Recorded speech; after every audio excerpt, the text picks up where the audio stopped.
Will come to order. I pledge allegiance to the flag of the United States of America and to the republic for which it stands, one nation, under God, indivisible, with liberty and justice for all. The prayer this evening will be offered by the good delegate representing Baltimore City. Thank you, Madam Speaker. If everyone would like to bow their head. Thank you, Lord, for bringing us back here safely. Give us the endurance, strength, and wisdom to persevere through this evening and the rest of the week. For us in your name we pray. Amen. Amen. Quorum call. Madam Speaker.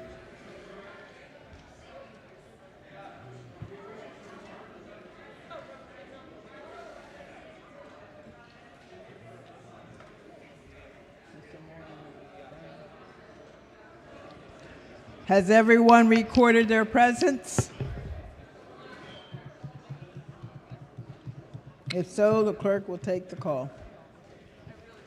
There being 130 members present, and the House is now in session. The clerk will read the journal from the previous day. Annapolis, Maryland, February 27, 2025. Recognizing the Deputy Majority Leader. Thank you, Madam Speaker. Move so much be considered the reading of the journal. So ordered. Petitions, memorials, and other papers. Quorum call. Madam Speaker.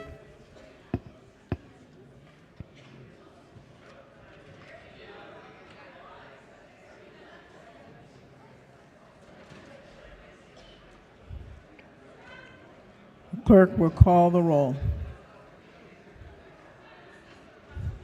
Has everyone recorded their presence? If so, the clerk will take the call. There being 130 members present, and the House is still in session.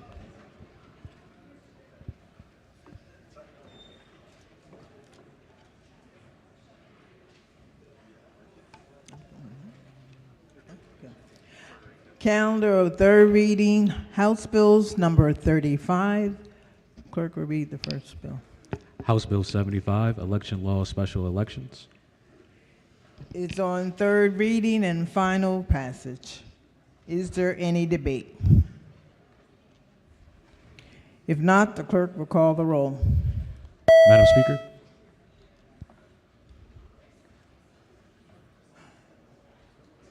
Has everyone recorded their vote? Does anyone care to change their vote?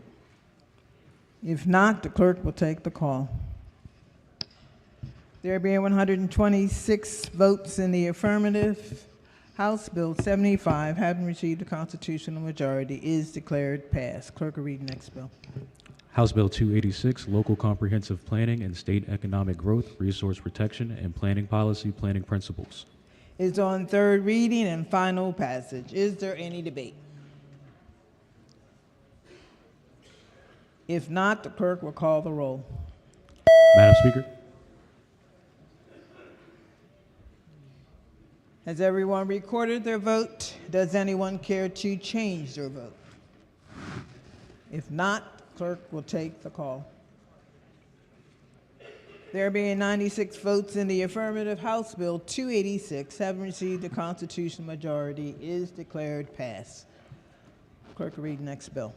House Bill 296, Personal Property Tax Exemptions for Low Assessments Alteration. Is on third reading and final passage. Is there any debate? Recognizing the minority. Thank you, Madam Speaker. So we talked about this last time. I'm going to be voting against this bill. Currently, you can file an attestation or an affirmation if you have personal property under $20,000. And what this bill would do is it would force individuals to have to submit additional documentation to the Department of Taxation. I think it's overburdensome.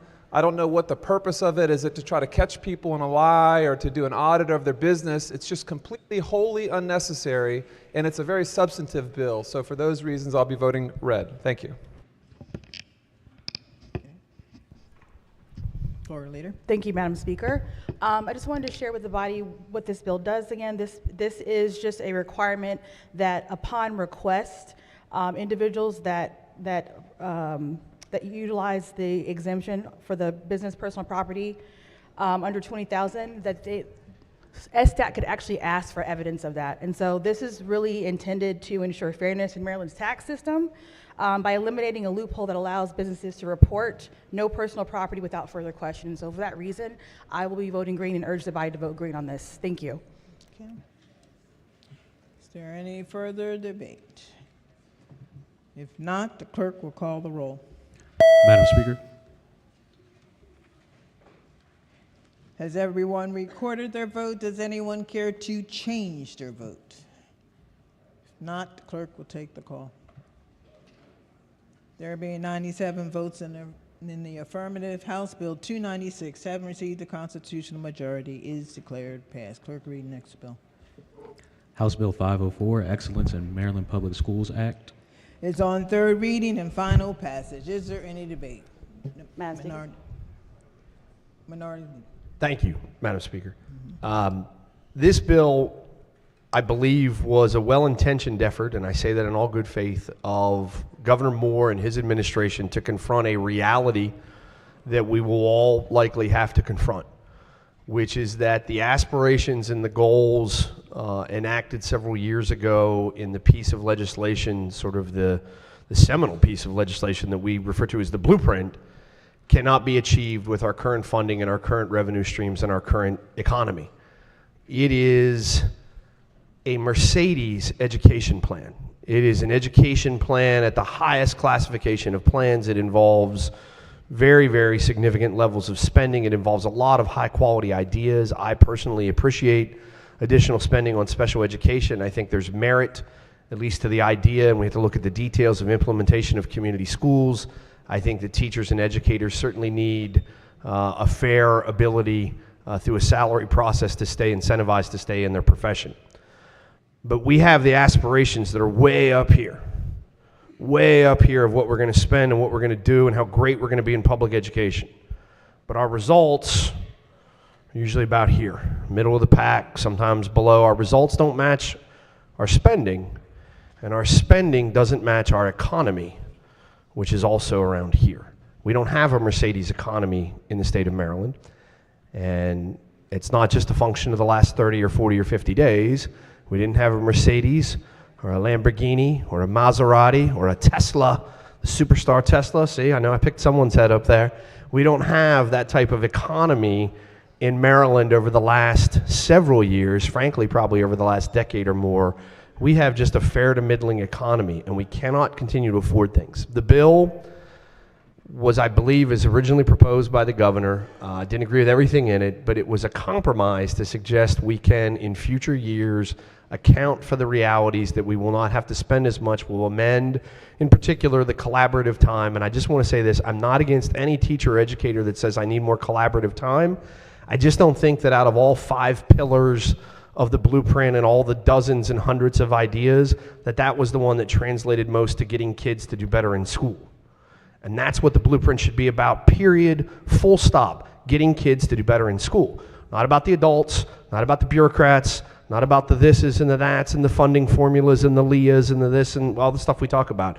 What are we spending the money in the blueprint on, and how does it translate on graduation day to a 17, 18, 19-year-old taking their place in the world, being an adult, being successful, being well educated? And so we took that out. I know we have a 1-year pause, but I think that we would have been best served to support Governor Moore's bill rather than the bill as amended currently before the House, and for that reason, I would oppose the bill. I hope that in future years, because I don't think anything's going to change in the next 12 months, I think we'll be back here 12 months or so roughly from here talking about we got to do other things to modify the blueprint. We might be back in 24 months. And when we do it, I hope that we can work together to separate the wheat from the chaff, to pick the best parts out and fund them the best we can, and other things that are not the super highest priority. We have to accept the realities of the situation we're in until we grow our economy, our private sector economy, so that we have a Mercedes economy, so that we can afford a Mercedes school system across the board. Thank you, Madam Speaker. Madam Speaker. Okay. Chair of the Appropriations. Thank you, Madam Speaker. I am going to support Governor Moore's bill. In fact, I'm about to put a green vote on the board for Governor Moore's bill. And the reason I'm going to do that is because, as I think you'll probably hear from the Chair of Ways and Means, this bill has a lot of great policy in it that gets to the teacher recruitment issue, that gets right to it. But let me deal with the funding issues since I'm the chair of appropriations. We've been hearing from the minority party for years that the sky is falling on Blueprint, that we're never going to be able to pay for the Blueprint. And yet, hey, you know what? We've paid for the Blueprint for 3 straight years, fully funded it for 3 years in a row. Amazing if you listen to the debate on the original Blueprint bill, and I looked at the vote here and I noticed the minority leader voted against the Blueprint bill and cautioned us at the time that probably the next 3 years we wouldn't be able to pay for it. Yet, here we are, we've paid for it. Additionally, it's paid for the next 2 years. We're going to pay for the Blueprint, we know, for 5 years. 5 years. The gentleman from Southern Maryland said the other day, hey, it's the 5th year of the Blueprint. It's actually the 3rd year of the Blueprint, not the 5th year. And let me tell you what happens at the end of the 5th year of the Blueprint. We have an independent audit of the Blueprint to tell us how the Blueprint is performing. That is really important. November 2026, an independent audit, not conducted by AIB, to tell us how the Blueprint is performing. That will give this body the information it needs to make decisions long-term on the Blueprint. But until then, the Blueprint is funded. And let me tell you this, even in just the first 3 years, just 3 years of the Blueprint, let's go through some of the progress. I'm not going to belabor it. I'm not going to go through it in great detail. There's a lot here. Let's just take the pillars, 5 pillars, maybe one thing per pillar. Pillar 1, early childhood education. 34,000 3- and 4-year-olds now enrolled in half and full-day pre-K. Nearly 50% of new enrollments this last year, the private sector. That's as a result of legislation that the Chair of Ways and Means passed. More private sector seats. Pillar 2, high quality and diverse teachers. For the 2nd year in a row, Maryland is the #1 state in the nation of new teachers earning MBC, National Board Certified, and the 2nd highest teachers of color earning MBC. Well, success, Pillar 2. Pillar 3, college and career readiness. 4th grade reading, this year Maryland moved from 40th in the nation in reading to 20th. 3 years of Blueprint, 40th in the nation to 20th in the nation. Let's see how we do after 5 years, huh? Pillar 4, more resources for students to be successful. Highest concentration of poverty schools with 80% or above showed the greatest increase in the MCAP English language arts proficiency. This is significant because you know the first community schools to come online to receive the concentration of poverty grants at the beginning of the 3 years. Which schools were they? They were the 80% poverty schools. It's working. The 80% poverty schools are showing the most increase because of the money you all and this chamber has invested in the Blueprint are showing the biggest increase for these students in these schools. 5th pillar, and this is the pillar I think most significant to the minority party, governance and accountability. We hear a lot about accountability from the minority party. Expert review teams visited 133 schools in Maryland last year. All 24 LEAs have begun to process of reporting their expenditures directly to AIB and MSCA. There is accountability here. This education reform is like nothing we have seen in the nation. It is working. We are 3 years in. It is paid for the next 5 years. Now, especially now at a time where the President of the United States is drafting executive orders to eliminate the Department of Education, Marylanders are going a different way. Marylanders are saying, nope, we are going to invest in school children here in Maryland. This bill, thanks to Governor Moore and his policy decisions, does just that. Earn a green vote. Speaker. Go ahead. Thank you so much. So, body, you'll remember that I had an exchange with the chair where he informed me a little bit about how class sizes were not included in the Blueprint and how they didn't matter. I did a little bit of research and found a list of over 100 studies that say that class sizes actually do matter, and I've actually printed a couple copies, so if anybody would like a copy of that peer-reviewed research, it's back here. But I want to talk a little bit more broadly in response to some of his concerns with how the minority party feels about things. The minority party did in fact say that the blueprint was too expensive and that it could potentially cause us major financial concerns, but we weren't the only ones. In fact, former Senator Jim Broshin said just this week, quote, "The blueprint for Maryland is a financial disaster. It's going to take the state down. Somebody's got to stand up and say enough, and nobody is doing it." Actually, we did it. The minority party did it. Furthermore, what we did and how we paid for it was to drain funds out of all kinds of places like reserve, rainy day, COVID funds. That's where that money came from. That doesn't exist anymore, so it's not going to be coming from there. I talked to my own superintendent, and he was very clear that there's a potential in Harford County, at the very least, of every single class size increasing, thanks to the blueprint, all of them. He said he won't know until probably July, but it doesn't look good. So I'll just, in closing, end with my analogy. If this is the Mercedes of education, it's the C class. And honestly, it feels a little bit more like a Pinto that we're selling for a Mercedes price. Thank you. Madam Speaker. Yes, go ahead. Thank you, Madam Speaker. If this particular bill, House Bill 504, Excellence in Maryland Public Schools Act, included a provision in it that allowed children in failed one-star schools to get up and out and have other opportunities, including in private schools, then I think you'd have a lot of broad support. Because unlike what the gentleman said from Probst, this actually is the 5th year the bill has been in effect. And so why haven't there been improvements, let's say, for example, in some jurisdictions where 40% of the high school students can't test proficiently in math?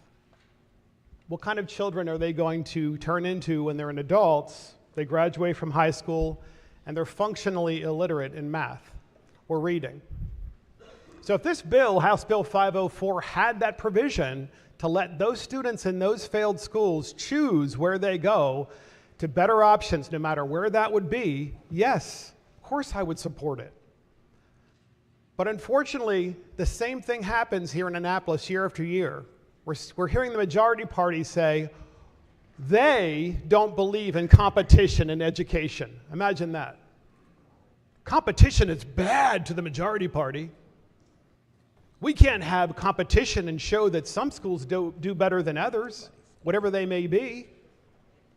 And yet we have the same result in the one-star schools, again, year after year. As I said the other day, remember when you leave this body and you're from that jurisdiction or any jurisdiction where you have failed one-star schools, remember, if you're the person who kept voting against those children to get up and out and have a better opportunity to go to a private school, to try it out, what do you have to lose when you're in a one-star school? What do you have to lose? Nothing. Yet you won't let them out. The majority party won't let those children out. Shame on you for not giving them an opportunity year in, year out after all this money you've spent on the blueprint. And still, these children are in failed schools. For all those reasons, I will not vote for this bill. Thank you, Madam Speaker. Gentlemen, go ahead. Thank you, Madam Speaker. So I brought the amendment last week, and I'm just going to speak briefly on the bill because I think it's important to at least acknowledge the other half of we are paying for blueprint. And the answer is, well, of course we are. And the way we're going to do it is we're going to have to pass some, from a minority party's perspective, cringe-worthy tax increases to get there. We're going to have to do it at a time where this time next year we'll be looking toward our re-election cycle, and I believe that citizens at large will look at most of the tax increases that we'll be passing this year. I expect that we'll be passing them. Is going to be difficult at best for our citizens to swallow. So to the chair of the Appropriations Committee, I believe that teachers want the same thing that you said on the House floor, that we want to make a difference. Teachers want to make a difference for their children. Parents want a successful state program for educating their children. For as long as I've been in Annapolis, and that's 11 years, we have seen both governors make record investments in education. I mean, that has happened every year. Not every solution, though, in my opinion, comes through the lens of spending more money. Yet, what we will do in this bill, which has to be buttressed with tax increases that will be coming soon, is we're saying we have to continue spending more and more and more money. The Appropriations Chair said something that resonates with me, the part about accountability, and the part that we're going to be looking at this at some point in the fairly near future and determining whether or not the money that we're spending is giving us the return on the investment that we seek. And so, you know, the point that I would make in this particular setting is you can't look at this bill and this vote in isolation. You have to look at this bill as being the first of a series of bills that by the time we end session on sine die will tell a story to our citizens. And I don't think the story should be that we're going to spend money on public education at all costs. And I don't think that the answer should be that we as a legislature should say yes every time the teachers union says jump. I think there needs to be pushback, especially when our state is in the financial condition that we're in. I think there's a reality. I think the word reality was used in the governor's support letter on the original bill, that we have some realities to consider.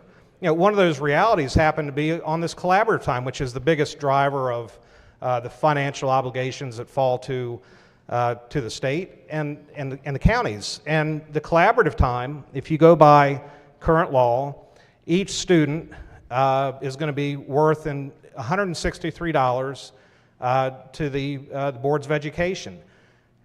Under current law, by the time 2030 rolls around, it goes from $163 to $891. And then by 2033, presuming everything's going hunky-dory with Blueprint and everything's exactly the way we want, the current law is going to obligate $1,527 per student for collaborative time per pupil. I'm sorry.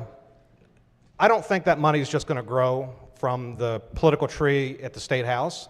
I think it's going to come from even more tax increases or reduction in the services we provide to our state. That is untenable.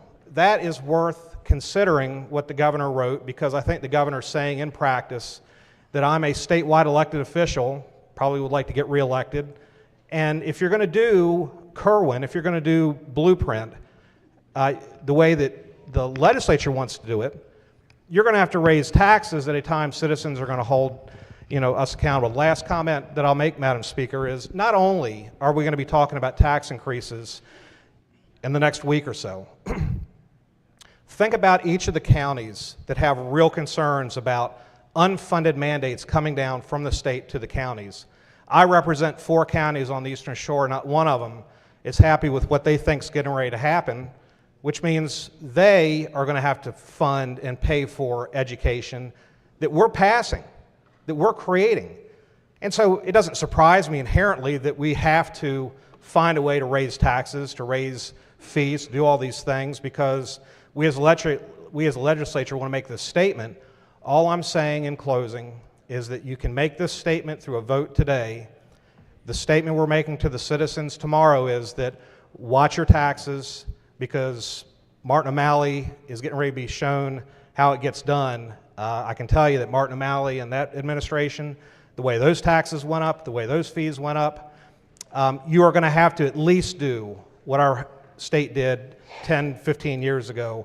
That's not going to work for citizens in our state. Go ahead. Thank you, Madam Speaker. So I wasn't going to rise because my colleague, the Chair of Appropriations, did a fantastic job, and I want to thank you for all your work supporting our children in this state and supporting our teachers in this state. But there was a lot said, and so I just want to make a couple comments, because I think I've stood up and said it before. As an attorney, I like to deal in facts. Just because you say something over and over again doesn't necessarily make it factual. So the fact is that the blueprint was implemented in 2022. So we have not hit that 5-year mark, okay? the fact is that the blueprint is paid for this year and next year. So like my colleague and friend just stood up and said, we are not going to be asking you to come back and pay for this as you go into your elections. We have taken care of that. So thank you for all of those who supported our children and our teachers. We talked about, my good friend who sits on Ways and Means, talked about, I don't know, he talked about Mercedes and this being a Mercedes and whatnot. I like to use the term Cadillac. So you know what? This is the Cadillac of education policy because I believe that that is the best of the best. He's worried about folks coming here and growing our economy. How do we get businesses to come here and their families to actually move here and live in our state and be part of our economy and be part of our communities? We do that by making sure that every child in every zip code has access to the same quality, excellent education. Not just because you live in Howard County or Montgomery County, but in Baltimore, in the city, on the shore, in Allegheny, where my dear friend lives. Everybody deserves the same opportunities. So if you care about growing our economy, then you should care about putting a green vote up on the board for the blueprint. We talked about, it was mentioned class sizes, so I want to address class sizes. If you care about class sizes, then you should care about the blueprint and you should put up a green vote. This bill strengthens our community schools and adds tutors, in-school tutors for wraparound services. That's more teachers in the classrooms. We improve the Grow Your Own program. That's more folks who are already in the schools, already employees, already dedicated to our students and saying, hey, we recognize that you care about our students. We recognize that you have been in our schools, so we recognize that you need an alternative pathway to actually become a certified teacher, and we're going to help you do that. And then we also have the Teacher Mobility Compact and an advertising program to help get fantastic teachers here to the state of Maryland. Folks, if you care about the kids in the state of Maryland, which is one of the main reasons why I came to this body, then I urge you to put up a green vote. And finally, Madam Speaker, I would like to say, because it's been mentioned, we don't support the governor's bill. To be clear, the governor supports the blueprint like we support the blueprint. We supported his bill. I want to thank him. I want to thank him for his advocacy and his interest in helping to make what this body did better and helping to strengthen it and passing this. Thank you, Governor, for all your support. Thank you. And I put up a green vote. Yes. Yes, you going to speak? Thank you, Madam Speaker. So I just want to clear up, I've been hearing a lot of rhetoric here about how long we've been in Kerwin, and I believe we deal in facts as an attorney. You know what? I like to think I live in a little world called reality. And I remember a bill, if you want to look it up, in 2019, SB 1030. And you'll be shocked that the bill title of that was The Blueprint for Maryland's Future. Now, everyone from the majority party probably forgets about it, because if you check the fiscal note over the 3 years from 19 to 22, I think at the time the minority party referred to it as Baby Kerwin. I think people in the majority party here forgot about it because it only spent $1 billion over 3 years. And that's kind of chump change nowadays, because we've been told that the blueprint has been paid for. Heck yeah, it was paid for. We had a $5 billion surplus. Where'd that go? So when we want to talk about performance, let's talk about it.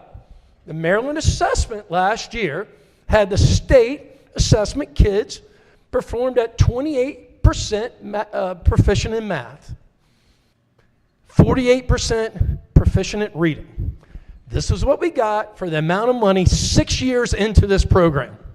And I'm willing to bet that in another 3 years, guess what? We'll be revamping this program, because the same schools that failed under Thornton are now failing under the blueprint.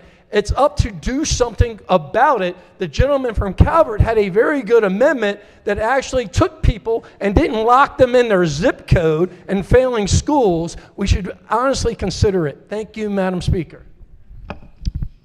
Is there any further debate?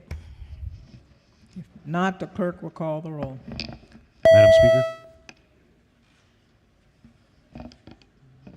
Has everyone recorded their vote?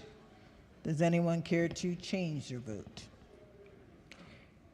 If not, the clerk will take the call. There being 100 votes in the affirmative, House Bill 504, having received a constitutional majority, is declared passed. Clerk will read the next bill. House Bill 593, Public Libraries Automated External Defibrillator Program, Raymond A. Russell Act. It's on third reading and final passage. Is there any debate? If not, the clerk will call the roll. Madam Speaker,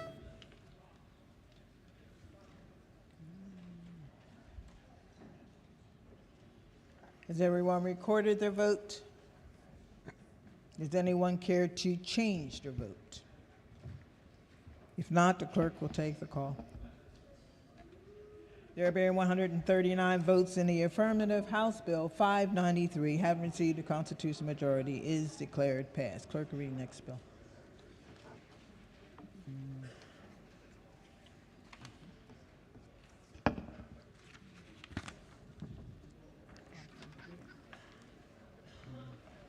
Okay. Calendar of third reading, House Bills number 36. Clerk will read the first bill. House Bill 339, Real Property Residential Rental Apartments Air Conditioning Requirements. Is on third reading and final passage. Is there any debate? If not, the clerk will call the roll. Madam Speaker,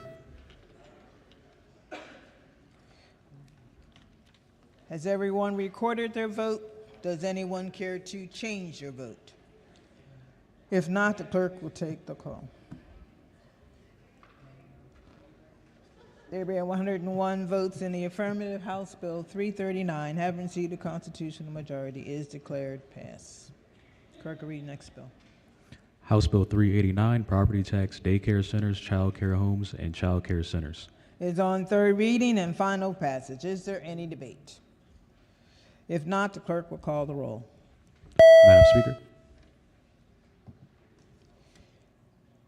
Has everyone recorded their vote? Does anyone care to change their vote? If not, the clerk will take the call. There being 133 votes in the affirmative, House Bill 389, having received a constitutional majority, is declared passed. Clerk will read next bill. House Bill 415, State Library Agency Family Literacy Pilot Program Establishment. Is on third reading and final passage. Is there any debate? If not, the clerk will call the roll. Madam Speaker, Has everyone recorded their vote? Does anyone care to change their vote? If not, the clerk will take the call. There being 138 votes in the affirmative, House Bill 415, having received a constitutional majority, is declared passed. Clerk will read next bill. House Bill 585, Property Tax Low Income Housing Tax Credit Valuation of Property. Is on third reading and final passage. Is there any debate? If not, the clerk will call the roll. Madam Speaker, Has everyone recorded their vote? Does anyone care to change their vote? If not, the clerk will take the call.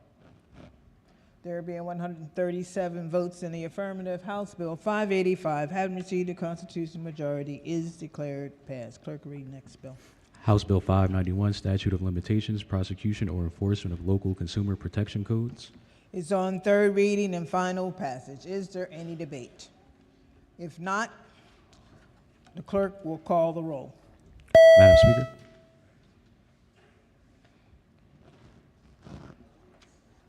Has everyone recorded their vote? Does anyone care to change their vote? If not, the clerk will take the call. There being 114 votes in the affirmative, House Bill 591, having received a constitutional majority, is declared passed. Calendar of third reading, House Bills number 37. Clerk will read the bill. House Bill 763, Education, Sexual Abuse and Assault Awareness and Prevention Program, Human and Sex Trafficking. Is on third reading and final passage. Is there any debate? If not, the clerk will call the roll. Madam Speaker, Has everyone recorded their vote? Does anyone care to change their vote? If not, the clerk will take the call. There being 136 votes in the affirmative, House Bill 763, having received a constitutional majority, is declared passed. Clerk will read the next bill. House Bill 839, Election Law Provisional Ballots, Nonpartisan Board of Education Contest. Is on third reading and final passage. Is there any debate? If not, the clerk will call the roll. Madam Speaker.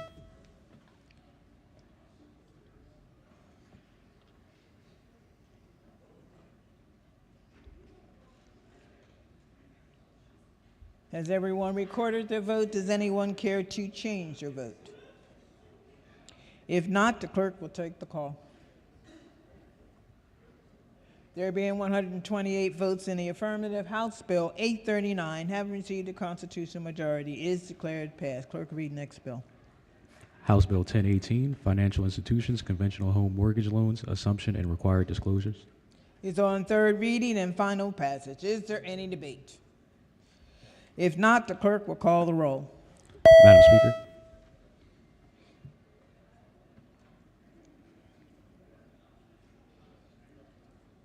Has everyone recorded their vote? Does anyone care to change their vote? If not, the clerk will take the call.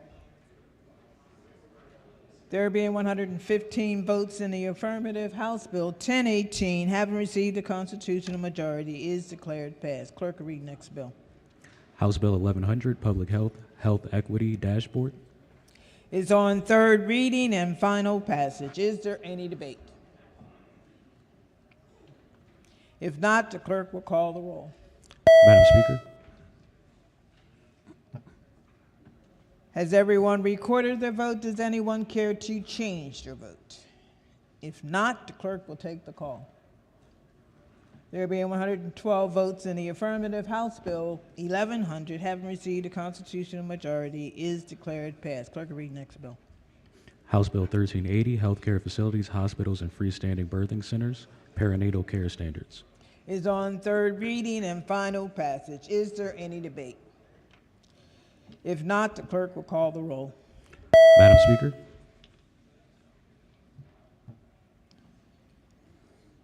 Has everyone recorded their vote? Does anyone care to change their vote? If not, the clerk will take the call. There being 101 votes in the affirmative, House Bill 1380, having received a constitutional majority, is declared passed. Clerk, read next bill.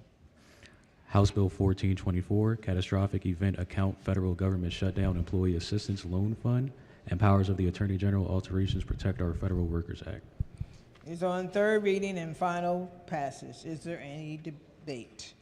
The minority whip. Thank you, Madam Speaker.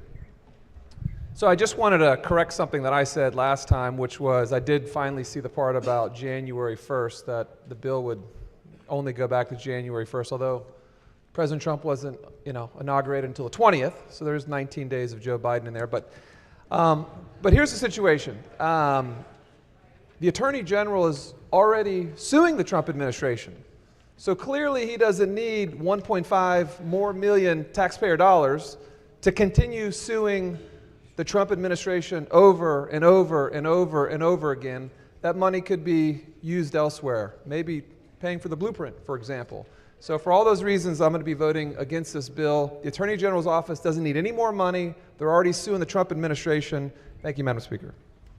Madam Speaker. Yes. Thank you, Madam Speaker. Again, it's good advice. Thank you, Madam Speaker. So 8 years ago, colleagues, I was on my honeymoon, and I woke up and I noticed that I had a big, bulging, swollen lymph node on the left side of my neck. And several weeks and tests later, I was diagnosed with non-Hodgkin lymphoma. And like most people would do, I immediately frantically went to Google and started Googling everything I could about non-Hodgkin lymphoma. And I was pretty sure I was going to die. And I didn't want my family to know how terrified I was, and so I would only cry in the shower. Fortunately, I also found that one of the world's foremost experts on non-Hodgkin lymphoma was at NIH, a few miles from my house. And so I booked an appointment, and I went there, and I sat down with him, and he told me something I'll never forget. He said, "Vaughn, you're not going to die. You're going to beat this. It's just going to be a crappy summer, except he didn't use the word crappy. And he was right. It was a really crappy summer, but he was right. I beat it. And I learned later that NIH actually poured millions of dollars into research that created the chemo cocktail that saved my life. They managed with their research to bring the survival rate for non-Hodgkin, the kind that I had, from under 50% to almost 90% within a decade. Without that research, and in fact, if NIH had been decimated by cuts to its workforce back then, I would probably not be standing here with you today. So, Madam Speaker, I'm voting green on this bill because we should give our Attorney General all the resources he needs to fight back against this illegal assault on our federal workforce. It's true, we're not going to be able to block every single illegal action this administration wants to do, but that doesn't mean that we should just lie down and take it either. I'm also voting green because I respect our federal workforce. I owe my life to federal workers. They deserve our gratitude. They're not lazy. They're public servants. They're not parasites. They're patriots. So, Madam Speaker, and for all the federal workers out there, the Maryland House of Delegates has your back because you've always had ours. I'm voting green. Thank you, Madam Speaker. Yes. Madam Speaker. Yes, majority. First, I want to thank my colleague from Montgomery County for telling his story and laying out the case for why this is so important. And I want to answer, I want to respond to the minority whip. So first, filing suit is easy, but prosecuting the case is a lot more difficult. So we are giving $1.5 million to our Attorney General so he can prosecute, and like the language I used last week, fight on our front foot for the federal workers who reside in the state. It's also just for 1 year, too, because it is our hope that the nonsense that's going on, the illegal political attack that's going on down the street, we hope is temporary, I hope, and I am pleading with many of you all, I really hope when we go and vote, this is not a partisan vote and that we can all stand together in defending the federal workers across our state. I really hope my colleagues for the minority party do not send the signal to federal workers in their district that you don't value them. And we have a lot of things that are going to cross our desks this session. This is one that I think we could be unified in, and I hope you will join us in voting green to protect workers in your respective districts. Thank you, Madam Speaker. Minority. Thank you, Madam Speaker. I respect all those federal workers. I'm glad that my friend from Montgomery County is here. I'm extremely glad, and that NIH helped him.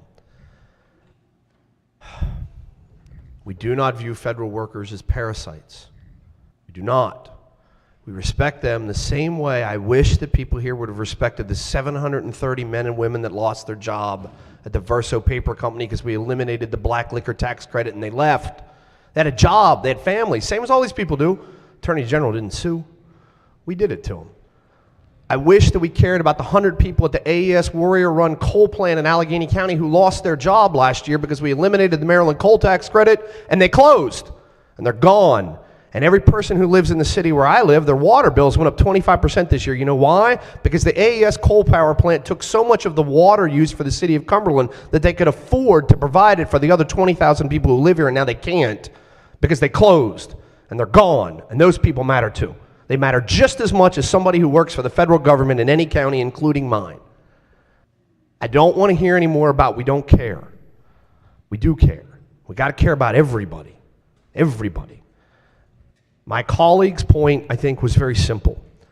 By the time Attorney General Brown's office gets this $1.5 million of extra taxpayer monies, when we say we don't have taxpayer monies for anything, lawsuit will be over. Lawsuit will be over. If it's not over, it'll just be maybe at the Supreme Court. You don't spend $1.5 million for your 1 hour hearing at the Supreme Court. Supreme Court experts cost a lot of money, far more money than I'd ever charge somebody, but they don't cost $1.5 million to represent a state. Lawsuit will be over. You know why? We didn't need the bill. We did the bill for the purposes of showing solidarity. I appreciate that. But the Attorney General obviously feels he already had the authority to file this lawsuit because he filed it last week. And he requested a preliminary injunction and temporary relief, which will already be determined way before the 1.5 million comes in, and that's it. That's our objection to the bill. That's it. It's not we're vilifying or demonizing government workers. It's not we're spiking the football on whatever the hell Doge is doing today. It's just that. It's really hard down here to get $1.5 million, and we want to care about everybody when they lose their job because of what government does, not just a certain type of people who lose their job because of what government does. Thank you, Madam Speaker. Madam Speaker. Yes. I feel the need to correct the record again because we do care about workers, government workers, factory workers. Luke Mill paper plant closed in 2019. We took the tax credit away in 2020 under my predecessor, Derek Davis. And then we got rid of him. AES power plant. We tried to give them an off-ramp. And we took the tax credit away from them after they closed. Please understand, we didn't close anybody. They closed, and then we removed the tax credit. It's unfair to say that because we do care about workers.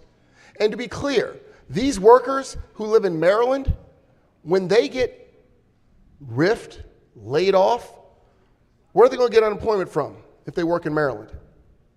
Yeah, our fund. Who pays into our fund? Our small businesses. You know who doesn't pay into our fund? The federal government. Because we have this understanding that if they have to do a RIF and they want to close some people, or take some jobs away, that they will pay the bill later. But if there's anybody I believe in government that won't pay his bill, that won't keep his word, it's the one leading this country right now. So I promise you we will not see those funds returned. And we have to have the flexibility to find a way to get that money back because he is not going to give it back. That's something he is notorious for. For all those reasons, I ask that we support this bill. Thank you. Majority Leader. Thank you, Madam Speaker. And I have to correct a couple more things on the record that the Minority Leader just said. So number one, if we're going to take the perspective that this is the only thing we're doing for workers facing trouble right now, I just want to point your eye to other things that are going on. The federal workers are involved in this bill. I do believe the governor put out a press release adding millions of dollars in a supplemental budget to the unemployment fund to back up all of the other workers that are about to flood our system. Johns Hopkins, one of our largest employers in the state, announced almost $1 billion in layoffs, not from federal worker cuts, from research grants that they rely upon. We have dozens of pharmaceutical companies now updating their SEC investor guidance saying that their new medical technologies and pharmaceutical drugs that are being developed in Maryland are not going to come to market because FDA and NIH are not clearing drug approvals anymore. This is all in the private sector, and we're going to have to deal with that through the unemployment insurance fund and lots of other things, unfortunately, that we are taking up. So this is 100% not the entirety of the work that the government or the assembly is taking right now. But as we turn to the federal workers, I want to point a couple things out. The Attorney General's lawsuit is just about the probationary employees. They're coming for everybody else. They said this, and it's not about deficit reduction. They're adding trillions to the federal deficit in order to give rich people a tax cut, even while they are culling the federal workforce. Now, right or left, red or blue, we are all one Maryland. And whether you like it or not, Maryland is a company town. And our company business is the federal government and all the ancillary supports. You can say we've been over-reliant on this. We all agree. We need to get more self-reliant. But what's going on now goes far beyond Maryland or any other state being unprepared for a moment where they would try to illegally rip through and destroy congressionally approved spending, constitutionally approved spending, and lay off workers. All of those are being rolled back right now in federal court. I hope they obey these court rulings. We do not know. But as to the actual harm, I've been tracking it, and unfortunately, it's an avalanche. I cannot keep up with the Google News alerts of job losses in Maryland that we are looking at. And it is not just Montgomery County and Prince George's in the DC area. We're talking about lifeguards and water quality people in Assateague. We are talking about park rangers who boost tourism in Western Maryland, in Cumberland, at the C&O Canal. We are talking about scientists at the College Park campus. We are talking about people who deal with Social Security up in Woodlawn in Baltimore County. All of these people are facing job losses. The government is also putting up federal buildings for sale in Maryland. Where are they? Wycomico County, the Maud Tolson Federal Building, up for sale. The Urbana Corporate Center in Frederick, up for sale. I presume that all of the workers at any of these facilities are going to be laid off. So I hope Maryland stands together for all of our workers across the state and puts every foot forward to help them. Please, one Maryland. This is the bill.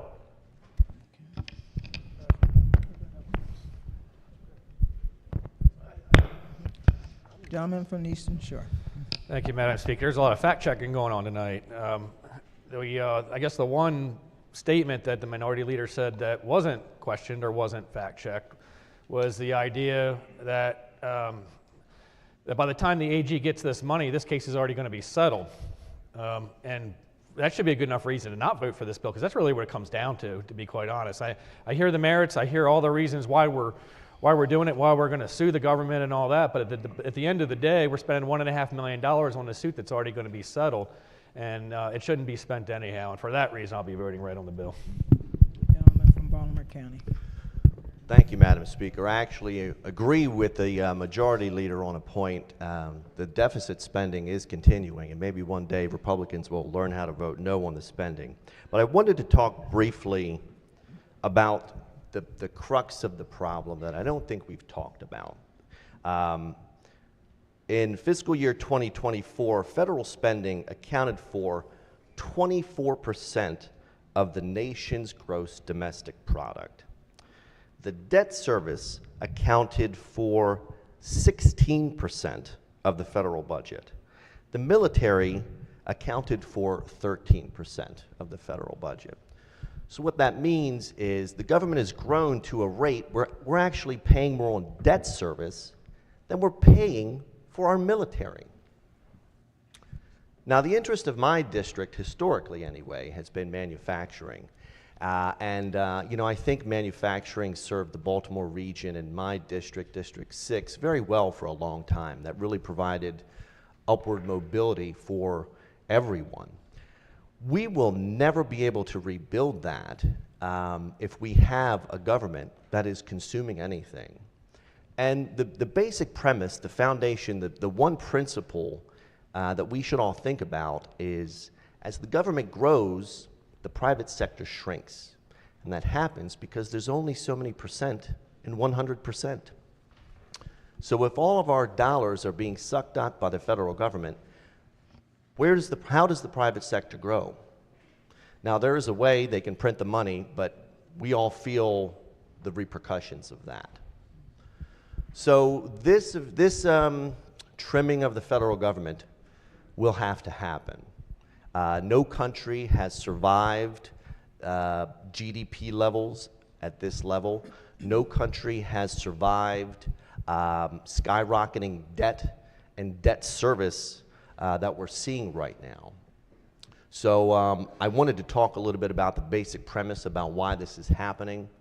I think the Attorney General has become a bit flagrant with it. Just watch her email. He's suing about everything. And I think that not only is this antithetical for fixing the bigger problems that we have, we're taking millions of dollars and throwing it right in the trash, and that's why I'll be no today. Thank you, Madam Speaker. I'll be brief. And last week we had a spirited debate, and it's why we come here. It's why we come here. We defend and protect the interests of those that put us in these seats. And my comment here is going to be brief, but just to reinforce the message I was saying last week, which is it's possible for both the majority party and the minority party to be right on this subject. I mean, we can say that the majority party is right, that we care about the workers, we care about the people, because why wouldn't we care about the people, right? We want to be a legislature that wants to be responsive. Your comment about it being a first step forward, that's what we all want to do. It's also right to say, from the minority party's perspective, that Washington, D.C. is completely and utterly broken, but it's also completely and utterly broke. And I'm 52 years old with 3 children that are in their mid-20s. I would like for them to have a country, when they're my age, that actually exists in a form not far removed from where we are today. I mean, we have freedoms that are unrivaled on earth. We have the best living conditions in the world, and we might fight on the nuance, but we have a wonderful, patriotic country that we love. And when you see that we are $35 trillion in debt, like I said last week, that's not even the problem, because I have to fact correct myself. The number is actually $36 trillion as I stand here, which means to say that what's $1 trillion amongst friends, other than to say, how many zeros do you have to put behind a 1 to get $1 trillion? And then how quickly, over time, does $36 trillion become $56 trillion or $76 trillion? At some point, whether it's a Republican, a Democrat, an independent, somebody's going to show up in Washington and say, today's the day, we have to pay the bills that are due, and for better or for worse, that bill is coming due today.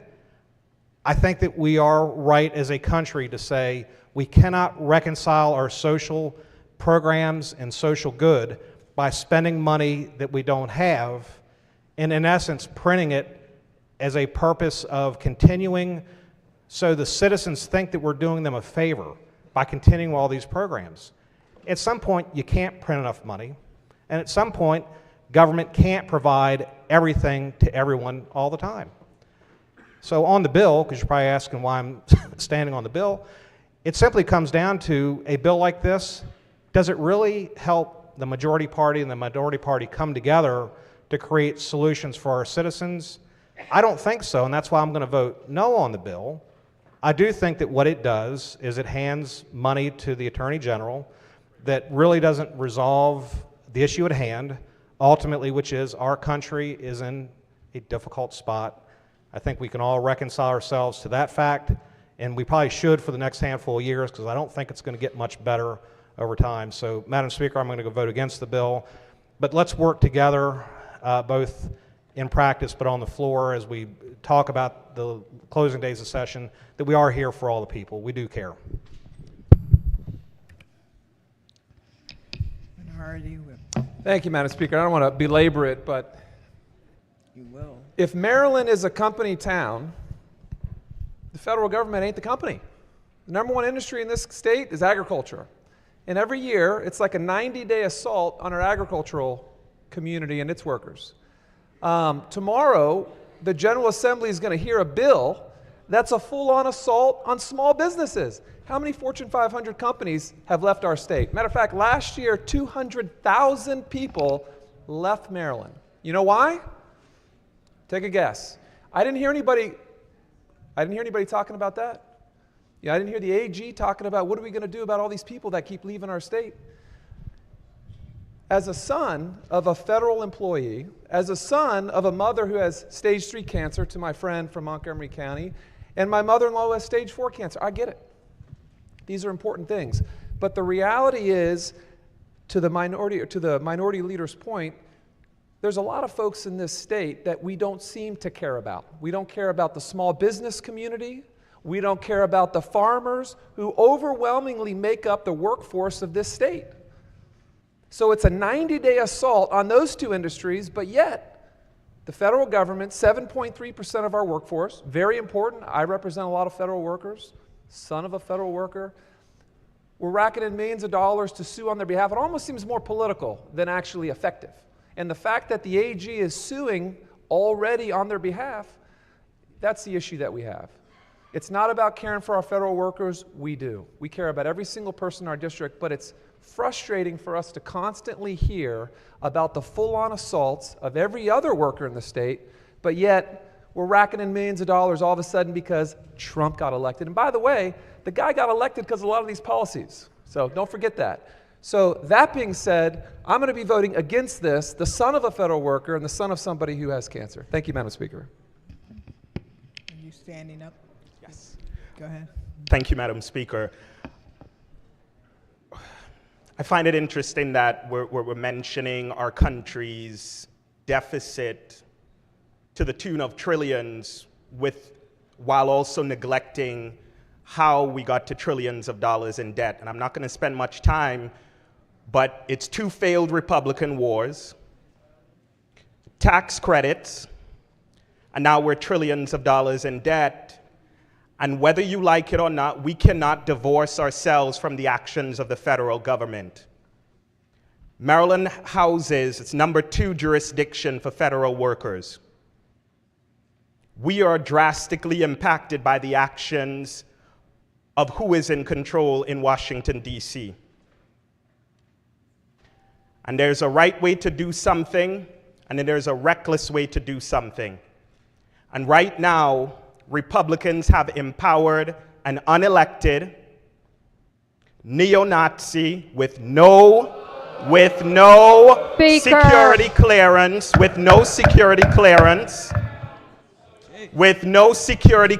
or Senate confirmation to essentially determine what cuts should be made and who should be fired. That's the reality of it. You have empowered an unelected and unaccountable individual. Speaker, point of order. And so, point of as order, a result, point of order, please. Point of order. Recognizing the majority. We ask for decorum, please. Point of order. You can't use, you cannot impugn and use that sort of characterization, please. I'm not using it against any member of this body, Madam Speaker. I'm speaking to facts. So, as I said, it's only one political party that has empowered folks to make decisions about our federal workforce. And Maryland is being drastically impacted by that. If this bill helps workers and it empowers the Attorney General to help those workers, then yes, it is something that we should be looking at. But it is clear that the recklessness that is happening in Washington, D.C. is impacting what we do here. So we can try and be nice about it. We can try and avoid the elephant in the room. But Maryland is impacted and will continue to be impacted by the cuts that are made at the federal government arbitrarily. It's not even systemic. It's not even planned. This is not. It's clear that actions that are being taken aren't even being thought out. Because this is about protecting our federal workers. And whether you like it or not, this bill and others are going to pass because in this chamber, the majority party believes in protecting Marylanders who are federal workers from, again, the arbitrary actions of an unaccountable individual that the minority party and, in the case of Washington, D.C., Republicans have empowered. So this bill is not just protecting Marylanders. This is about showing Marylanders that we care. I heard a lot of my colleagues talk about caring. But the thing about caring is that it matters more when you show it, and you can show it with your vote, and I intend to do so by voting green. Madam Speaker. Who got up first? Yeah. Oh, go ahead. Thank you, Madam Speaker. I had not planned on getting up. But if you want to impugn the party that I belong to, how many workers, how many people could we have taken care of during a different party's administration where we were sending millions of dollars to Iran and millions of dollars to fund the Ukraine war? So I don't really want to hear how terrible we are. We take care of people across the world. And we have for a very long time. So the hypocrisy is quite stunning, and for that reason, I'm voting no, but I had to stand up. Gentleman from the Eastern Shore. Madam, I'd like to move the previous question. Okay.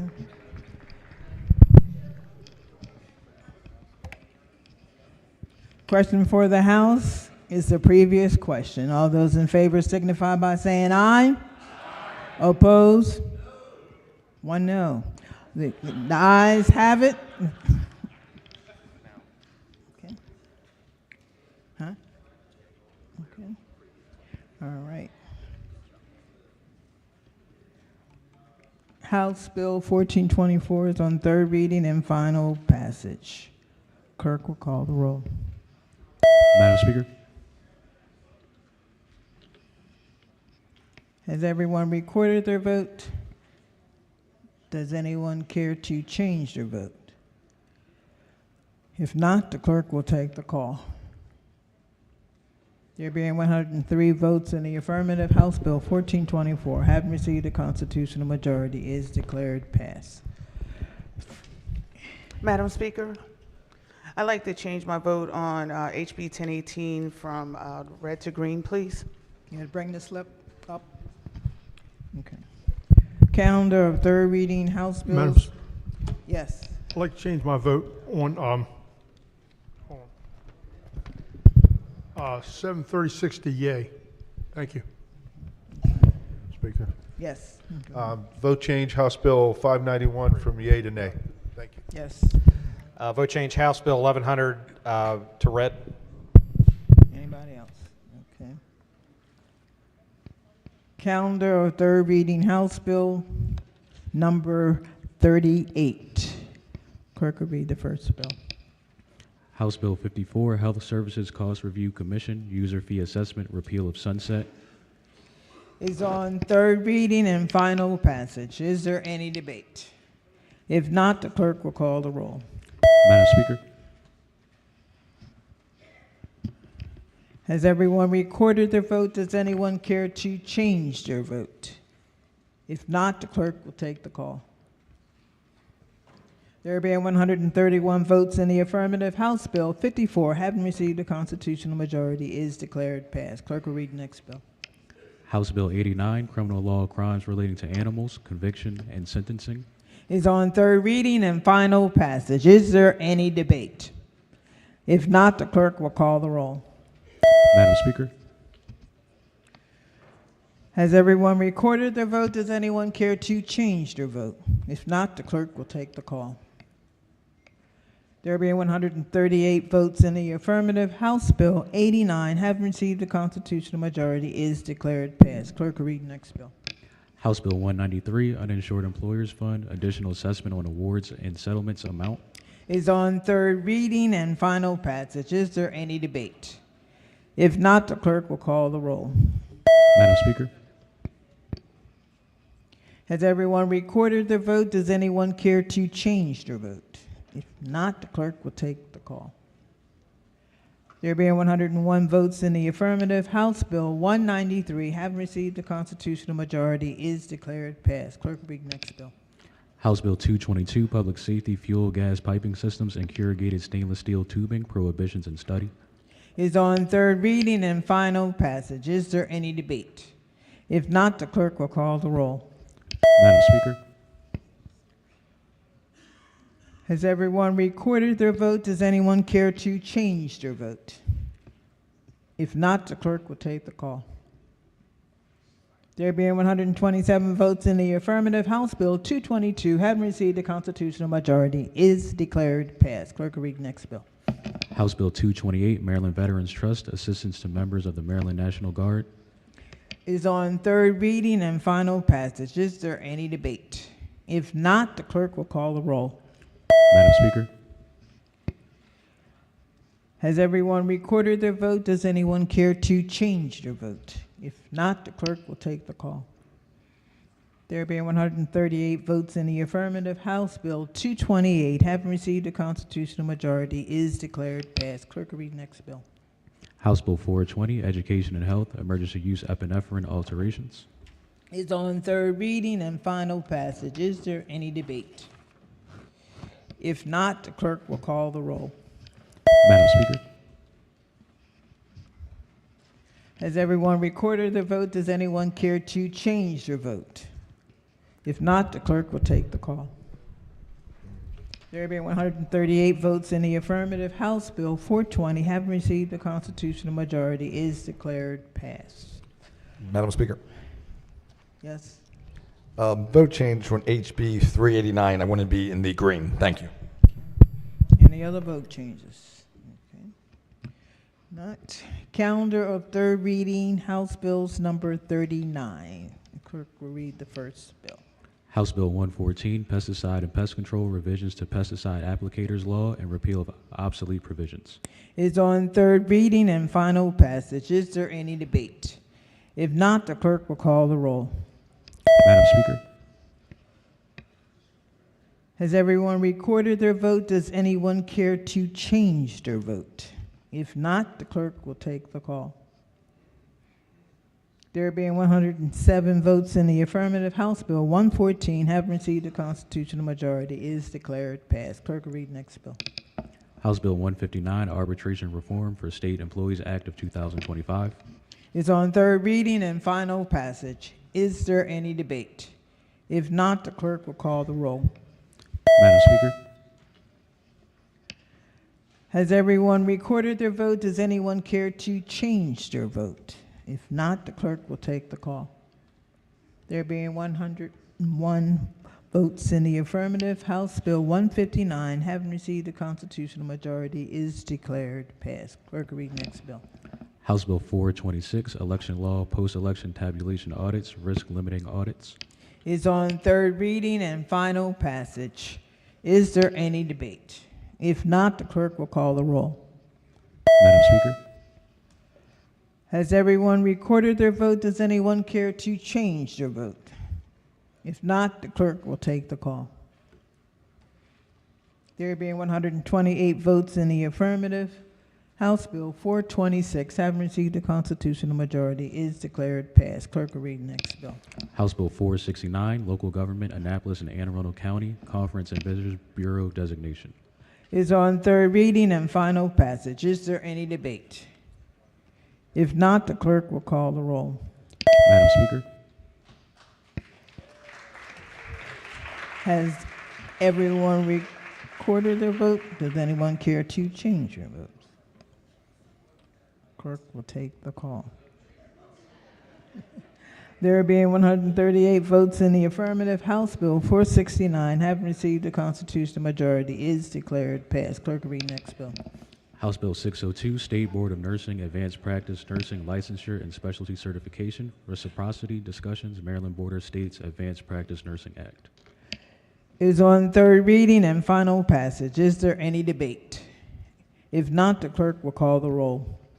Madam Speaker. Has everyone recorded their vote? Does anyone care to change their vote? If not, the clerk will take the call. There being 138 votes in the affirmative, House Bill 602, having received the constitutional majority, is declared passed.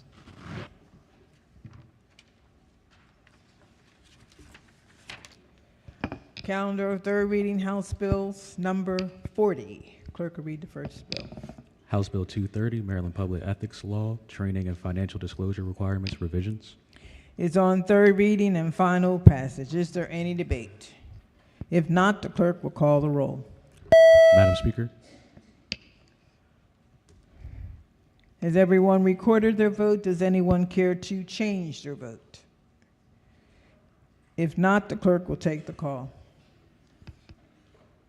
There being 139 votes in the affirmative, House Bill 230, having received the constitutional majority, is declared passed. Clerk will read next bill. House Bill 458, University of Maryland College Park Campus Terps Exceed Program Funding. Is on third reading and final passage. Is there any debate? If not, the clerk will call the roll. Madam Speaker. Has everyone recorded their vote? Does anyone care to change their vote? If not, the clerk will take the call. There being 114 votes in the affirmative, House Bill 458, having received the constitutional majority, is declared passed. Clerk will read next bill. House Bill 490, St. Mary's County Competitive Bidding Threshold. Is on third reading and final passage. Is there any debate? If not, the clerk will call the roll. Madam Speaker, Has everyone recorded their vote? Does anyone care to change your vote? If not, the clerk will take the call. There being 137 votes in the affirmative, House Bill 490, having received the constitutional majority, is declared passed. Clerk will read next bill. House Bill 580, Terminology and Obsolete References, Maryland State Firefighters Association, and related terms. Is on third reading and final passage. Is there any debate? If not, the clerk will call the roll. Madam Speaker, Has everyone recorded their vote? Does anyone care to change their vote? If not, the clerk will take the call. There being 139 votes in the affirmative, House Bill 580, having received the constitutional majority, is declared passed. Clerk will read the next bill. House Bill 684, State Lakes Protection and Restoration Fund, Alteration and Extension. Is on third reading and final passage. Is there any debate? If not, the clerk will call the roll. Madam Speaker, Has everyone recorded their vote? Does anyone care to change their vote? If not, the clerk will take the call. There being 132 votes in the affirmative, House Bill 684, having received the constitutional majority, is declared passed. Clerk will read next bill. House Bill 775, Correctional Services, Death of Incarcerated Individual Notification. It's on third reading and final passage. Is there any debate? If not, the clerk will call the roll. Madam Speaker, Has everyone recorded their vote? Does anyone care to change their vote? If not, the clerk will take the call.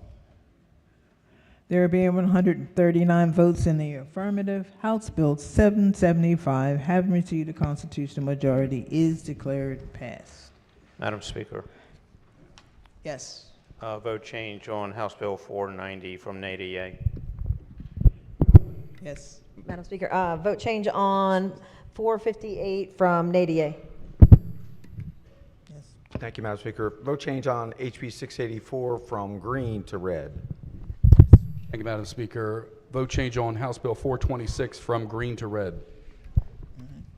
Thank you, Madam Speaker. House Bill 54 to red. Thank you. All right. No other vote changes? Okay. Calendar of third reading House Bills number 41. The clerk will read the first bill. House Bill 275, Family Law, Child Support, Multifamily Adjustment. House Bill 275 is on third reading and final passage. Is there any debate? If not, the clerk will call the roll. Madam Speaker,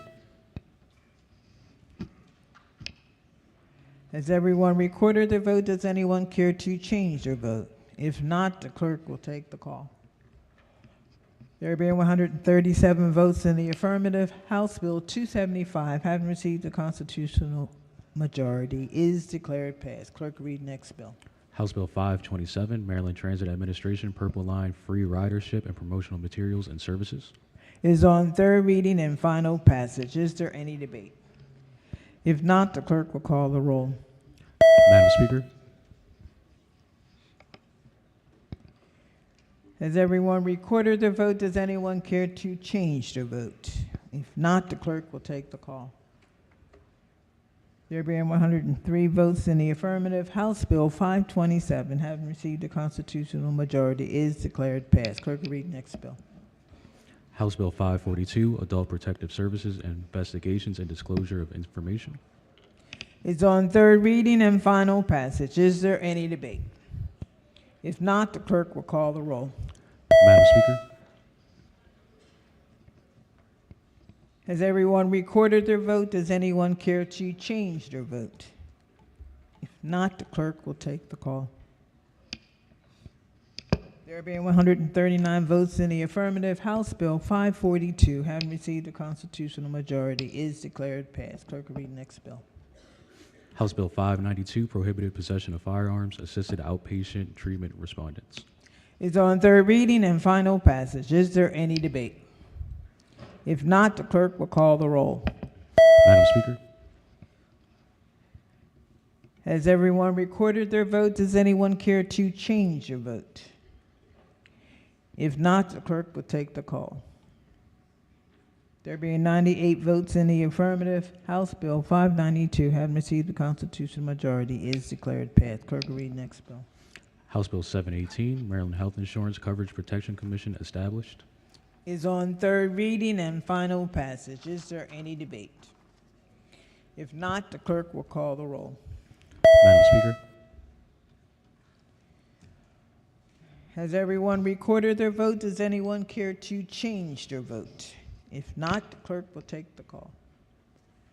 There being 101 votes in the affirmative, House Bill 718, having received the constitutional majority, is declared passed. Calendar of third reading, House Bills number 42. The clerk will read the first bill. House Bill 61, School Buildings, Solar Technologies, Parking Lot, Solar Canopies. Is on third reading and final passage. Is there any debate? If not, the clerk will call the roll. Madam Speaker,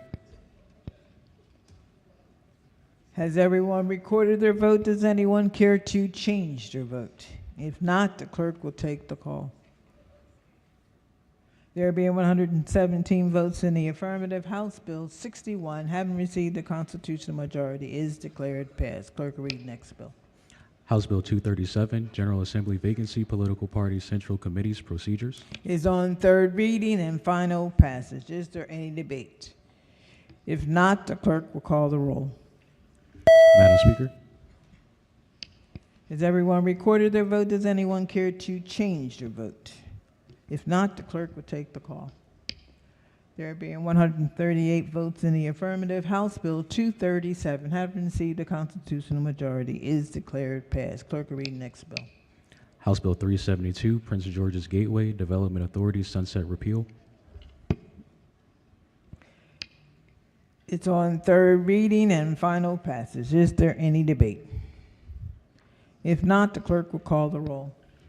Madam Speaker, Has everyone recorded their vote? Does anyone care to change their vote? If not, the clerk will take the call. There being 135 votes in the affirmative, House Bill 372, having received the constitutional majority, is declared passed. Clerk will read next bill. House Bill 533, Peace Orders and Protective Orders, Military Protection Orders.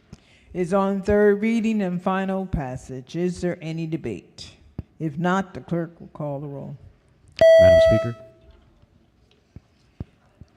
Has everyone recorded their vote? Does anyone care to change their vote? If not, the clerk will take the call.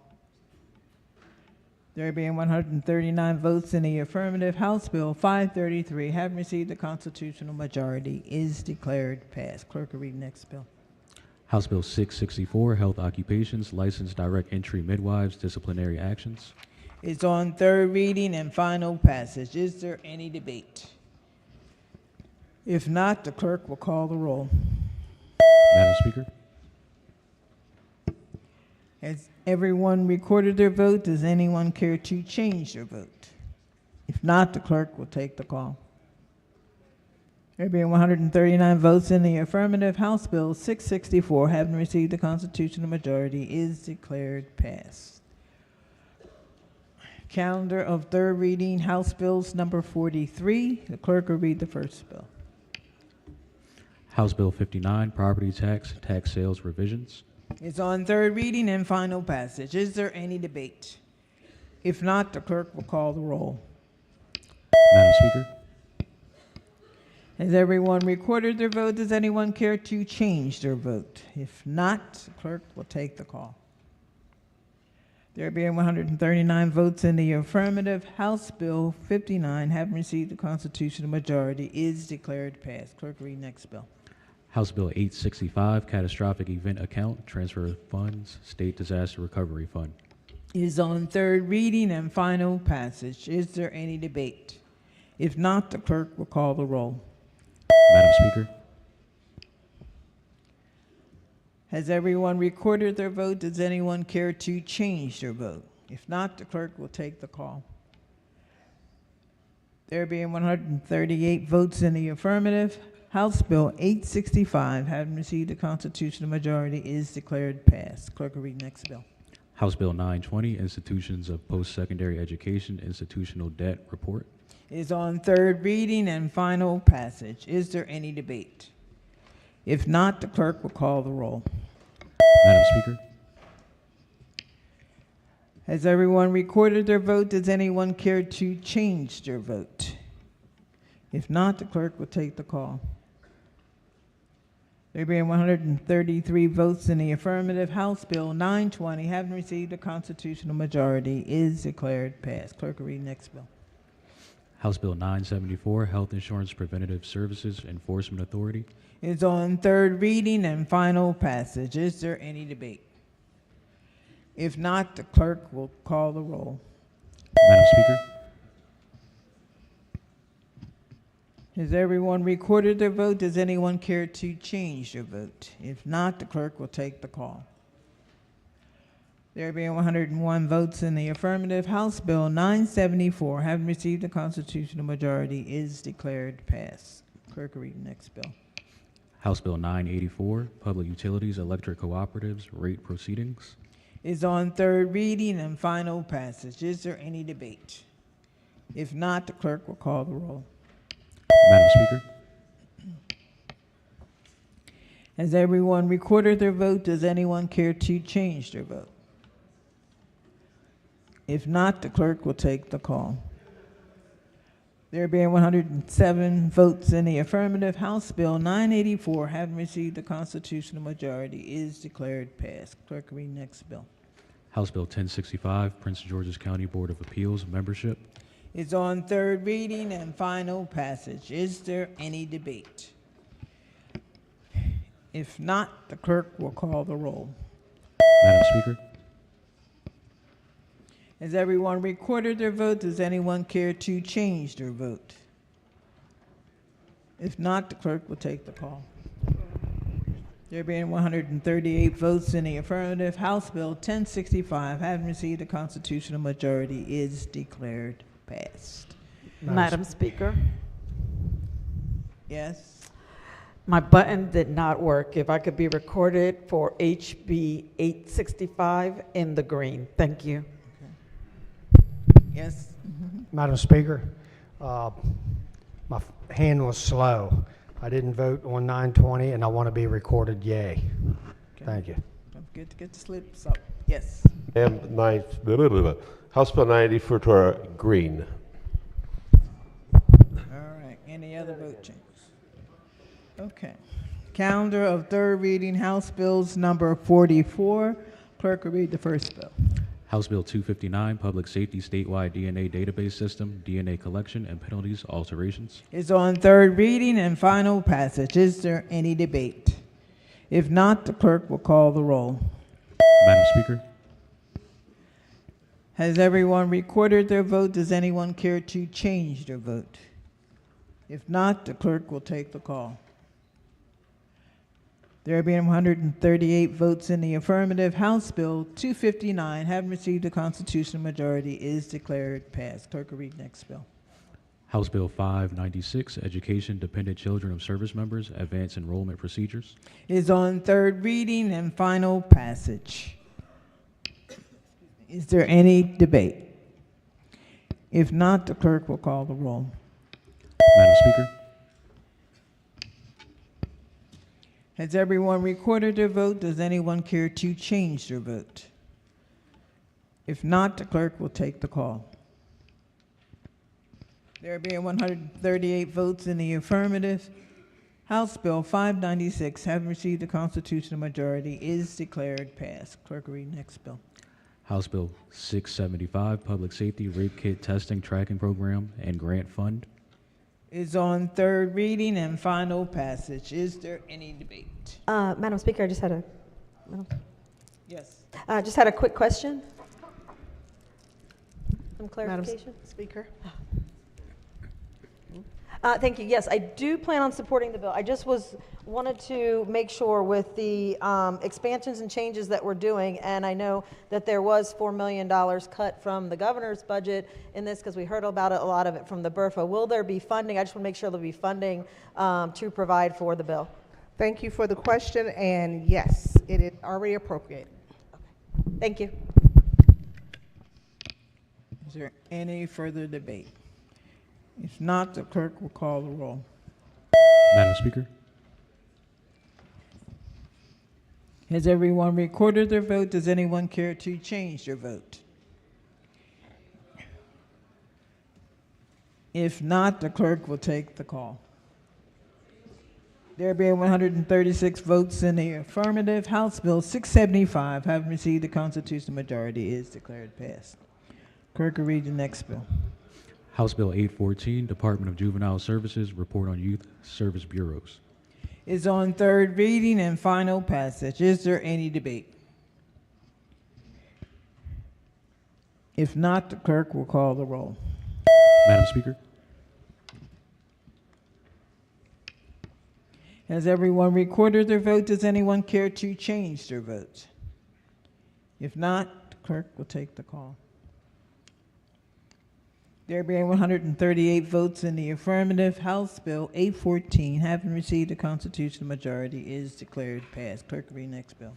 House Bill 945, Election Law, Gubernational Primary Election, date. Is on third reading and final passage. Is there any debate? If not, the clerk will call the roll. Madam Speaker, Has everyone recorded their vote? Does anyone care to change their vote? If not, the clerk will take the call. There being 132 votes in the affirmative, House Bill 945, having received a constitutional majority, is declared passed. Clerk will read next bill. House Bill 1122, Office of Child Care Advisory Council, Membership Alterations. Is on third reading and final passage. Is there any debate? If not, the clerk will call the roll. Madam Speaker,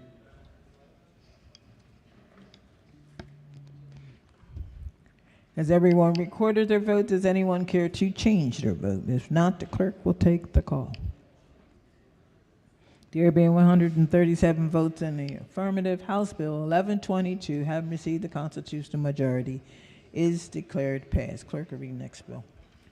House Bill 1171, Corporations and Associations, revisions. Is on third reading and final passage. Is there any debate? If not, the clerk will call the roll. Madam Speaker, Has everyone recorded their vote? Does anyone care to change their vote? If not, the clerk will take the call. There being 139 votes in the affirmative, House Bill 1171, having received a constitutional majority, is declared passed. Calendar of third reading, House Bills number 45. Clerk will read the first bill. House Bill 260, Criminal Law, Drug Paraphernalia, Prohibitions and Penalties. Is on third reading and final passage. Is there any debate? If not, the clerk will call the roll. Madam Speaker, Has everyone recorded their vote? Does anyone care to change their vote? If not, the clerk will take the call. There being 105 votes in the affirmative, House Bill 260, having received a constitutional majority, is declared passed. Clerk will read the next bill. House Bill 438, Civil Actions, Tortious Injury to or Death or Pet Compensatory Damages, Buddy's Law. Is on third reading and final passage. Is there any debate? If not, the clerk will call the roll. Madam Speaker, Has everyone recorded their vote? Does anyone care to change their vote? If not, the clerk will take the call. There being 139 votes in the affirmative, House Bill 438, having received a constitutional majority, is declared passed. Clerk, read the next bill. House Bill 493, Public Schools Commemorative Day, Ruby Bridges Walk to School Day. Is on third reading and final passage. Is there any debate? If not, the clerk will call the roll. Madam Speaker,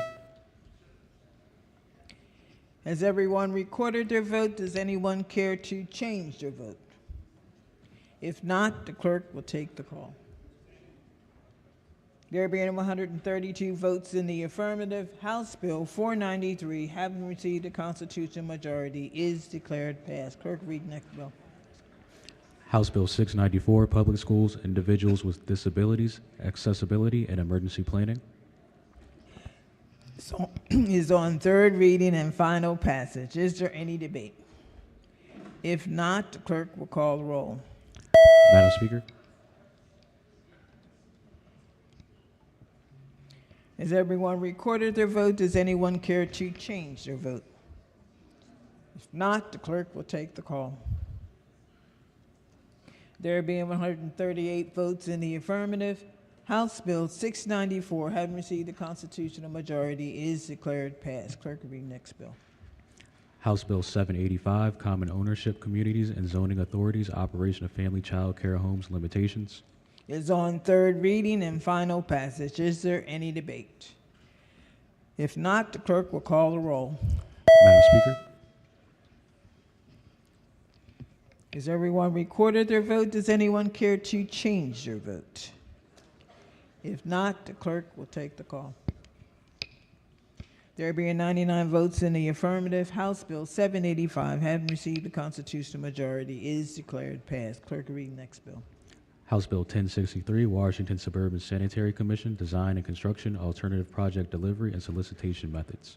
Is on third reading and final passage. Is there any debate? If not, the clerk will call the roll. Madam Speaker,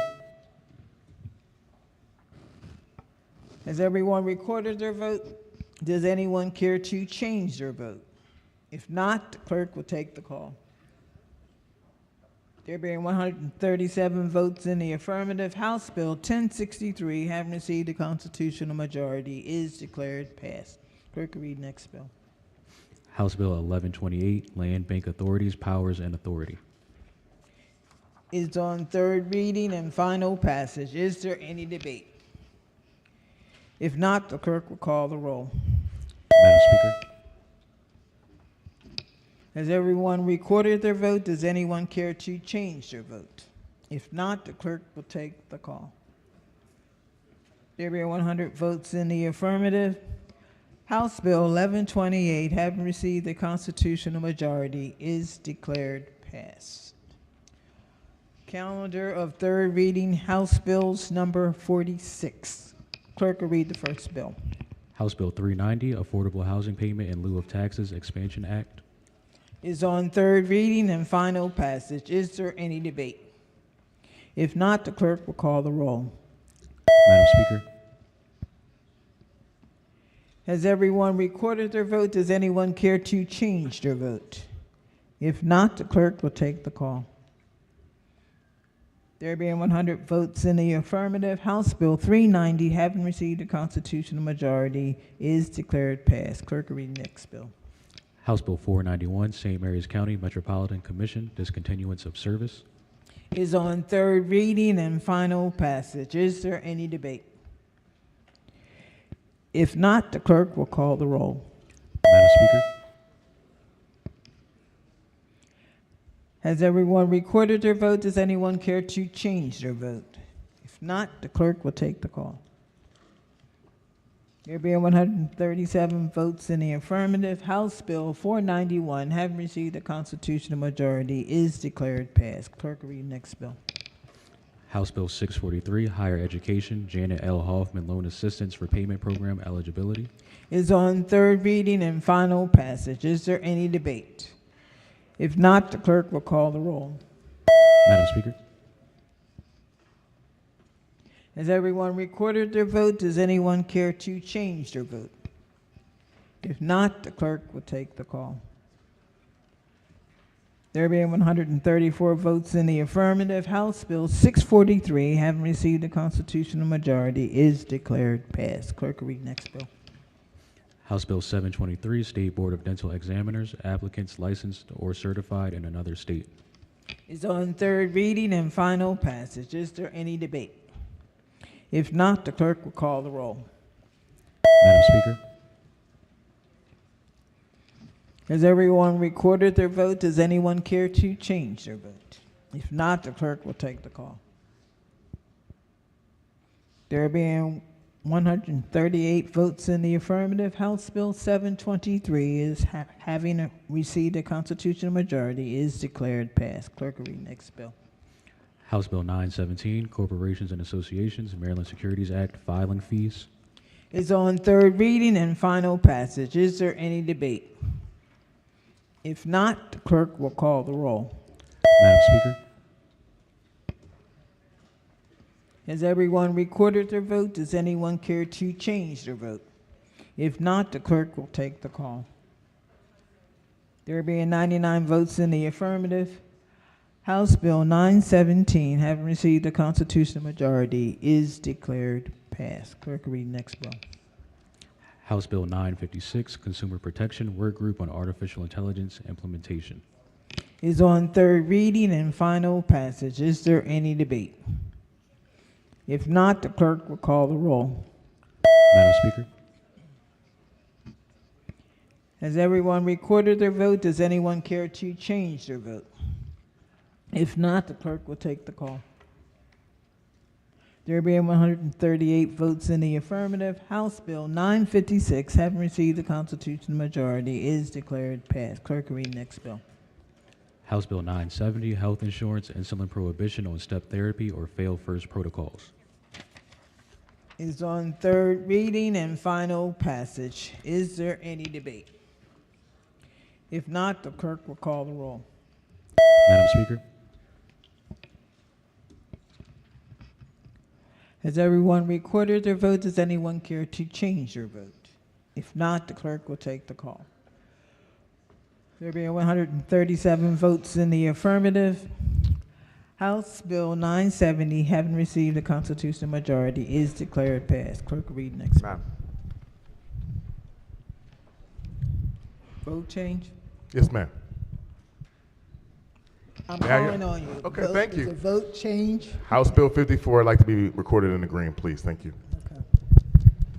Yes. Thank you, Madam Speaker. Vote change HB 493 from green to red. Go ahead. I misspoke on HB 763, yay. And I have one more, well, two more, and 984 to nay. And 732 to yay. My finger's not working right tonight. Apparently. So, don't forget to make sure the slips gets up to the clerk's desk. Yes. Madam Speaker, I apologize. I had an issue with my button. Please record me in the green for House Bill 675. Thank you, Madam Speaker. Yes. Thank you, Madam Speaker. I wanted to make sure I was in the red for HB 920. Thank you. Any other vote changes? Okay. Calendar of third reading House Bills number 48. Clerk will read the first bill. House Bill 466, Health Equality for Service Members Act. Is on third reading and final passage. Is there any debate? If not, the clerk will call the roll. Madam Speaker, Has everyone recorded their vote? Does anyone care to change their vote? If not, the clerk will take the call. There being 136 votes in the affirmative, House Bill 466, having received a constitutional majority, is declared passed. Clerk will read next bill.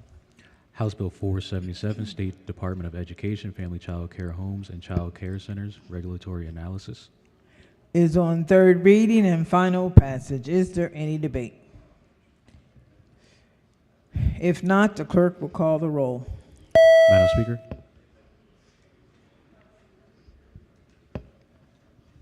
Has everyone recorded their vote? Does anyone care to change their vote? If not, the clerk will take the call. There being 138 votes in the affirmative, House Bill 477, having received the constitutional majority, is declared passed. Clerk will read next bill. House Bill 749, Washington County Public Safety, Buildings Used for Agritourism. is on third reading and final passage. Is there any debate? If not, the clerk will call the roll. Madam Speaker, Has everyone recorded their vote? Does anyone care to change their vote? If not, the clerk will take the call. There being 137 votes in the affirmative, House Bill 749, having received a constitutional majority, is declared passed. Clerk will read next bill. House Bill 790, property tax payment plans notice to taxpayers. Is on third reading and final passage. Is there any debate? If not, the clerk will call the roll. Madam Speaker, Has everyone recorded their vote? Does anyone care to change their vote? If not, the clerk will take the call. There being 137 votes in the affirmative, House Bill 790, having received the constitutional majority, is declared passed. Clerk will read next bill. House Bill 933, nursing homes cost reports. Is on third reading and final passage. Is there any debate? If not, the clerk will call the roll. Madam Speaker, Has everyone recorded their vote? Does anyone care to change their vote? If not, the clerk will take the call. There being 99 votes in the affirmative, House Bill 933, having received the constitutional majority, is declared passed. Clerk will read the next bill. House Bill 996, Public Health Finibit Consumer Protection Act, J.T. Alvey Finibit Consumer Protection Act. Is on third reading and final passage. Is there any debate? If not, the clerk will call the roll. Madam Speaker, Has everyone recorded their vote? Does anyone care to change their vote? If not, the clerk will take the call. There being 138 votes in the affirmative, House Bill 996, having received the constitutional majority, is declared passed. Clerk will read the next bill. House Bill 1334, Garrett County bids and contracts advertisement exceptions. Is on third reading and final passage. Is there any debate? If not, the clerk will call the roll. Madam Speaker, Has everyone recorded their vote? Does anyone care to change their vote? If not, the clerk will take the call. There being 139 votes in the affirmative, House Bill 1334, having received the constitutional majority, is declared passed.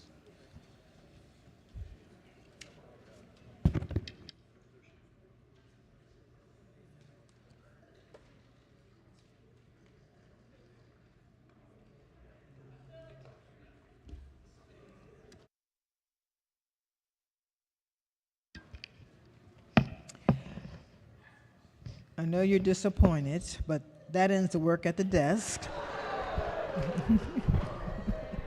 Vote change. Vote change. Yes, who was first? Go ahead. Madam Speaker, I'm having issues with my desk. 389, 585, and 920 to red. Yes. Madam Speaker, I'd like to change my vote. House Bill 498 to red. Thank you. Yes, go ahead. Madam Speaker, House Bill 466 from nay to yay, please. All right. Any other vote changes? Okay. Committee announcements. Appropriations. Thank you, Madam Speaker. Will not meet tonight. Judiciary. No such luck. Thank you, Madam Speaker. Ladies and gentlemen of the House Judiciary Committee will have a voting session at 7:30. Environment and Transportation. Thank you, Madam Speaker. The House Environment and Transportation Committee will meet at 7:15 to finish our bill hearings, followed by a full committee voting session, followed by subcommittees. Ways and Means. Thank you, Madam Speaker. The Ways and Means Committee will meet at 7:15 p.m. for a voting session. Economic Matters. Thank you, Madam Speaker. The House Economic Matters Committee will not be meeting tonight, but check your text messages because it'd still be nice to see you. Health and Government Operations. Thank you, Madam Speaker. The Health and Government Operations Committee will continue bill hearings. We have witnesses waiting for us at 7:15. 7:15. We have 6 bills left. Thank you. Are there any subcommittee announcements? who got up first? Yes, go ahead. Thank you, Madam Speaker. The Local Revenues Subcommittee will meet tomorrow morning via Zoom at 9 a.m. Yes? Yes. Thank you, Madam Speaker. The Public Health and Minority Health Disparities Subcommittee will meet tomorrow morning at 9 a.m. on Zoom. Anyone else? Yes. Thank you, Madam Speaker. The Motor Vehicle and Transportation Subcommittee will meet tonight after the voting session. Okay. Any other subcommittees? Nope. Yes. I'm sorry, Madam Speaker. Natural Resources will meet after voting. Any other? Yes. Thank you, Madam Speaker. PNC will meet tomorrow, ECM tomorrow, and ECM 9 o'clock in the morning. Property and casualty members, please, 9 o'clock. Thank you. All right. Any delegate? Yes. Madam Speaker, I'm sorry. I said the wrong number. House Bill 493, I'd like to record it in red. Thank you. Okay. Get your slip up here. Any delegation announcements? Okay. Any caucus announcements? Yes. Thank you, Madam Speaker. Just a reminder, the Veterans Caucus will be meeting at 8 or 8 a.m. in the morning. Any other caucus announcements? No. Okay. Any personal or guest announcements? Okay. Yes. Thank you, Madam Speaker. I just wanted to make this remark as the parliamentarian of the House that it's important to remember that the Speaker is always the person who decides the decorum. So when she gavels, it is we're all summoned to change our posture, to quiet down as appropriate. But I also want to remind folks that our rules protect us from impugning the character of one another, the membership. That's all. Have a good night. Very good. Any other? Are we off personal, I guess? Any other personal? That's it. Quorum call. Madam Speaker.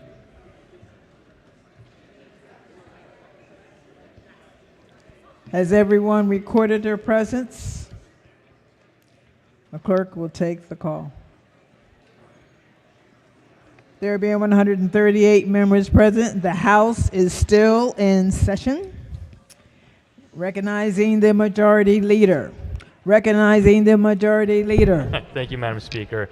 I move that the House stands adjourned until Wednesday, March 12th at 10 a.m., legislative date March 1st.